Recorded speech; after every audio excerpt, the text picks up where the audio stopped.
Hi, this is Emma Hanley signing in with your K9 News. You see the K9 News every Thursday on the TV, but what really goes into making it? Let's talk to some students and faculty to see what goes on behind the scenes.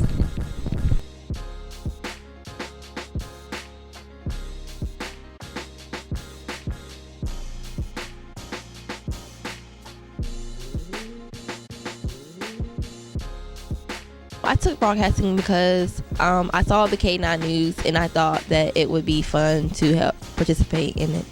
What made me want to take broadcasting is it looked like a fun class, and I always wanted to be part of the K9 News. What made me want to take broadcasting, I kind of was referred by a friend. He told me the kind of stuff they do in broadcasting, and it seemed pretty interesting to me.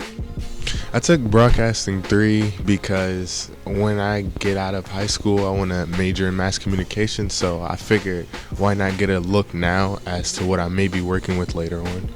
The specific job I have in my group was to basically help come up with ideas and to help film. Kind of everything. I've edited a couple videos, I've been in a lot of videos, and I've filmed a lot of videos as well, so I'm pretty much everything. I mostly edit because, I'm like a computer geek. I know how to mess with all that stuff.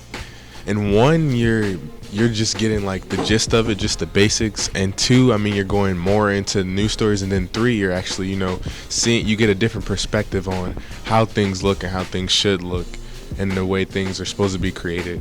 To make our news stories and PSAs, we use Final Cut software. Editing software that we use in class is Final Cut, but when I edit personal videos at home, I use Sony Vegas. In school, I use iMovie and Final Cut, but at home, on my computer, I use Sony Vegas. In Broadcasting 3, we use Audacity. Audacity is it's where you can make different radio spots. My favorite project has been making the news stories for the K9 News. My favorite project has to be the Pride PSA, because we were all together on that one video and Isaac got to kick some stuff, so it was pretty funny. My favorite project has to be the senior video because, it's kind of funny seeing everybody's throwbacks and stuff and all the teachers, like what they have to say about the seniors. My favorite project had to be when we were creating our radio names. No, broadcasting is not an easy A class. It could be, but you also get points taken off on projects when you don't use a certain software Ms. Kearns wants us to use, or when you don't do certain shots correctly, like 3-shot sequences and stuff. No, it is not an easy A. Whatever they're telling you, it is a lie. It's a conspiracy. It is not an easy A. You will fail this easily.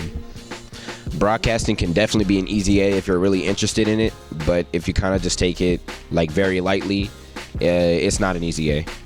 It's not an easy A class because if you don't pay attention to what's being explained, then you'll fall behind. No, I wouldn't consider a broadcasting career. Yeah, I would consider it a career, maybe. If I were to choose one, it would be digital film, because I like making videos on my laptop, cameras, all that good stuff. I would definitely consider a career in probably editing movies and stuff, or recording movies. I am actually. I want to be a news anchor, or I want to create films.